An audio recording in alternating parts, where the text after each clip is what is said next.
hair she seized 2 snakes, and threw them with a pestilential hand.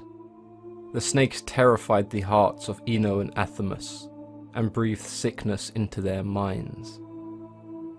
When it came to dealing with crimes in ancient Greece, the majority of punishments were left to the individual states, but there were some exceptions. Petty crimes such as theft were normally ignored by the gods. However, when it came to crimes against the gods, or matricide and patricide, the murder of one's mother and father, the gods would then intervene. It was rare for the gods to personally pursue the guilty. Instead, they enlisted the services of the Erinyes, or the Furies as they were sometimes referred to. The Erinyes were the 3 goddesses of vengeance and retribution, and they would be responsible for pursuing and punishing those for their crimes against the natural order. They were created when the Titan Cronus castrated his father, Uranus. His genitals were thrown into the sea, thus creating Aphrodite, and the blood that dripped down onto Gaia, the earth, created the Erinyes. The actual amount of Erinyes that were born is unknown, but the 3 best known were Alecto, the unceasing, Megaera, the grudging, and Tisiphone, the vengeful destruction. It's because of these 3 that when we refer to the Erinyes, they are seen as a trio. With the Erinyes essentially being the police force of the gods, we can look at these 3 as the 3 chiefs in charge. It wasn't just the gods that could summon the Erinyes.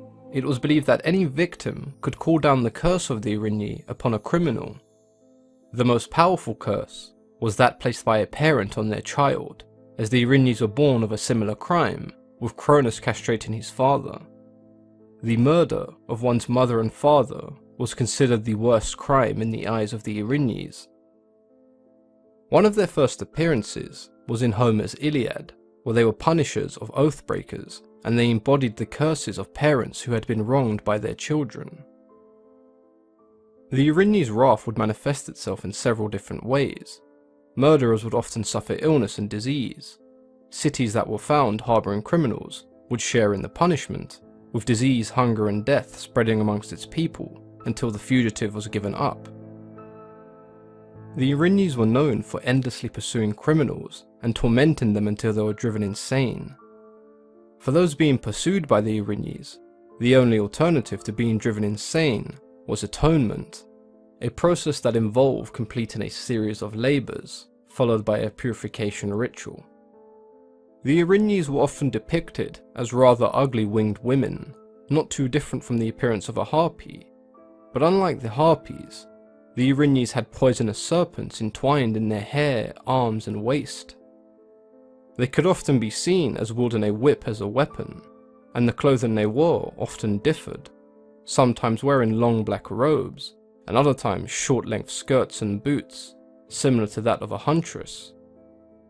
The Erinyes were said to lend their services to Hades and Persephone in the underworld, where they would aid in torturing criminals locked away in the dungeons of the damned.